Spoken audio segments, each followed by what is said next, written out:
Olá, abelhas ouvintes da Colmeia Linguística, sejam bem-vindas! Bom, mesmo que você já tenha ouvido diversas vezes o termo identidade, eu creio que seja válido começar esse episódio já esclarecendo um pouco mais esse conceito antes de adentrarmos no assunto que vamos discutir hoje.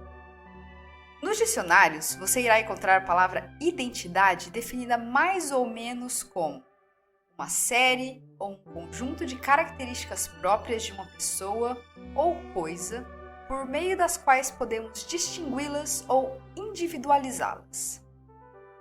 Vendo por essa perspectiva, qual é a sua identidade?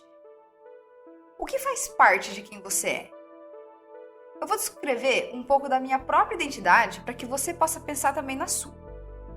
Eu sou uma mulher branca, jovem, bissexual, brasileira, e mesmo que você nunca tenha visto uma foto minha, só com esses poucos detalhes já deve ter começado a visualizar a minha imagem, não é mesmo?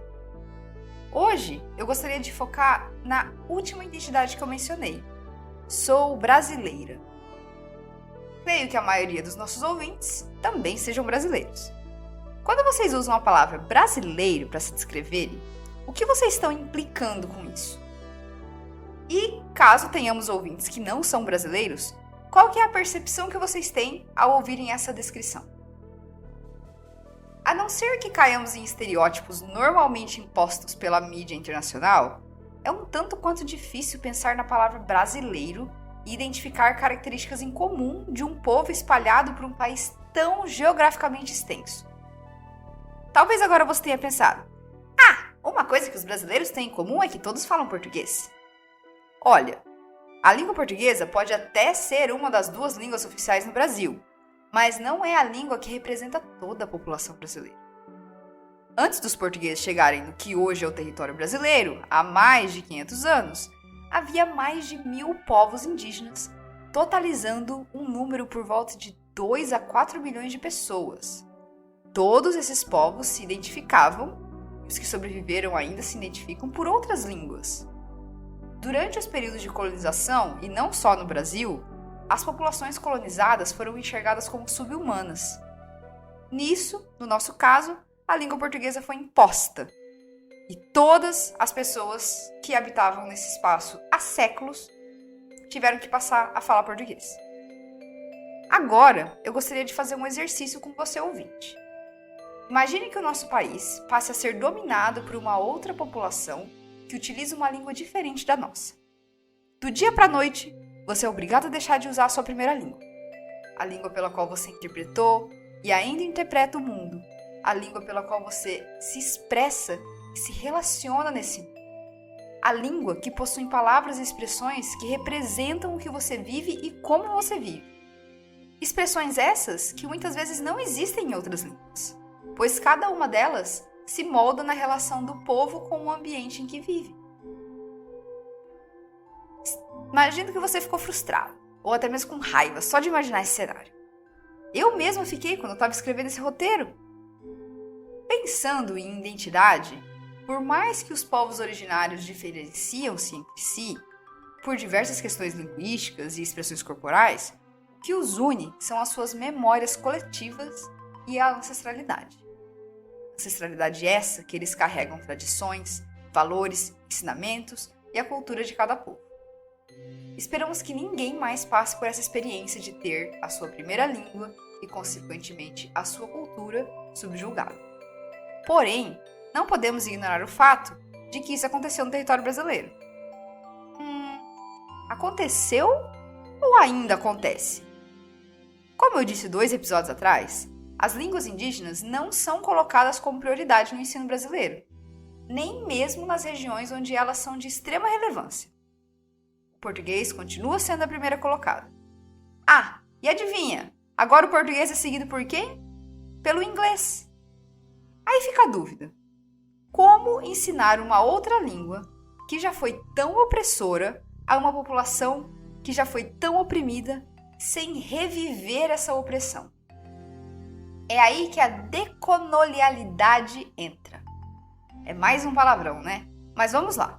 Imagine que você esteja acostumado com o termo colonização, que é definido como o processo histórico de conquista e dominação de povos e territórios por potências coloniais.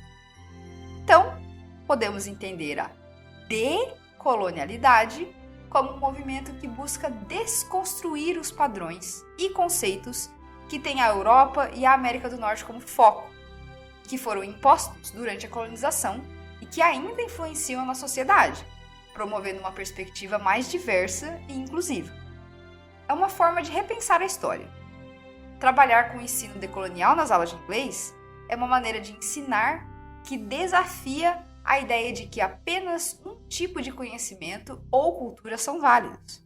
É buscar dar espaço e valorizar outras perspectivas, principalmente aquelas que foram marginalizadas e silenciadas no passado.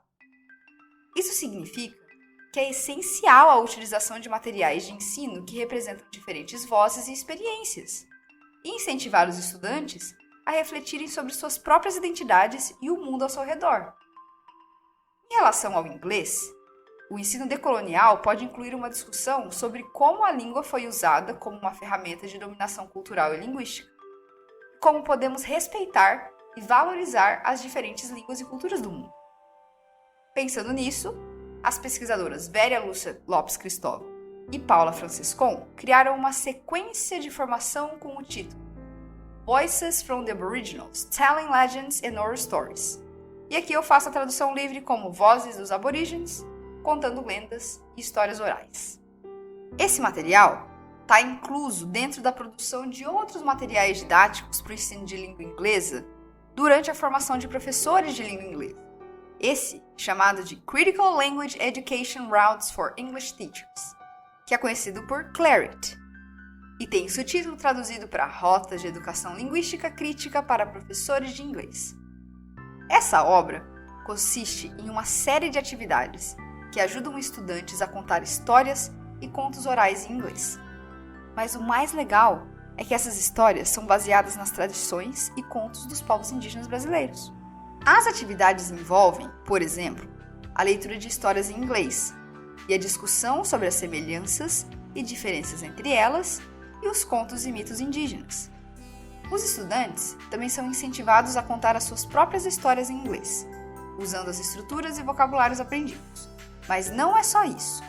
A atividade também inclui uma reflexão sobre a importância da preservação das tradições e das línguas indígenas. E para isso, os estudantes escrevem e gravam, em inglês, um pequeno vídeo em que contam uma história ou lenda indígena de etnias do Brasil. Eu, como aluna do curso de Letras em Inglês da UEL, tive a oportunidade de realizar essa atividade e produzi o meu próprio episódio de podcast sobre o mito de origem da vida da etnia Caingangue. Ao realizar essa atividade, eu aprendi tanto sobre a cultura Caingangue, que é uma das populações indígenas que povoaram vastamente o território que hoje é o estado do Paraná. E se vocês quiserem, eu posso até publicar um episódio extra aqui com um áudio que eu gravei juntamente com a transcrição aqui no canal, para que vocês possam conferir essa atividade. Mas para isso, vocês precisam fazer esse pedido ou por e-mail no colmeialinguistica@gmail.com ou na caixinha de comentários do YouTube ou do Spotify. Caso você tenha ficado interessado em fazer essa atividade você mesmo, ela está disponível gratuitamente. Eu vou deixar o documento, junto com as nossas referências, em um link na descrição do episódio. Não esqueça de conferir. Depois de tudo isso, uma outra pesquisa, realizada pela Ana Paula Beato Canato, Rogério Beck, Véria Cristóvão e Paula Franciscon, analisou a abordagem do CLARIT sobre a língua, identidade e literatura indígena, conferindo se havia algum conteúdo negativo ou estereotipado sobre os povos indígenas. Apesar de algumas críticas e pontuações a serem melhoradas, como a escolha da palavra lenda no título da atividade, sem conferir com os povos originários se esse era o melhor termo a ser utilizado, ou o ensino de como contar essas histórias ter sido feito com exemplos de histórias de povos colonizadores, e não através da perspectiva dos povos indígenas locais. Elas ainda assim chegaram à conclusão de que o conteúdo é, sim, muito útil para a formação de professores socialmente engajados e atentos às diferentes culturas e saberes. Embora não tenha sido feito com uma perspectiva decolonial, ainda pode ajudar a combater a hierarquização e a invisibilidade dos povos indígenas, contribuindo assim para a construção de um mundo melhor. Com esse episódio, eu espero que vocês tenham aprendido um pouco mais sobre o conceito de identidade e também pensado sobre como a língua está diretamente relacionada à nossa identidade e à nossa cultura. É importante que fiquemos atentos à preservação e valorização das línguas indígenas e de todas as línguas minoritárias, pois elas carregam consigo a história, a cultura e a identidade de um povo. Devemos buscar um ensino mais inclusivo e plural, que respeite a diversidade linguística e cultural do nosso país.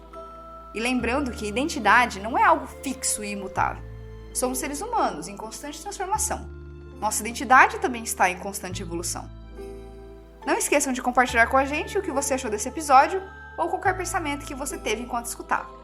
Pode ser tanto por e-mail no colmeialinguistica@gmail.com, novamente, colmeialinguistica@gmail.com, ou por comentários no YouTube ou no Spotify. A gente se vê no próximo episódio.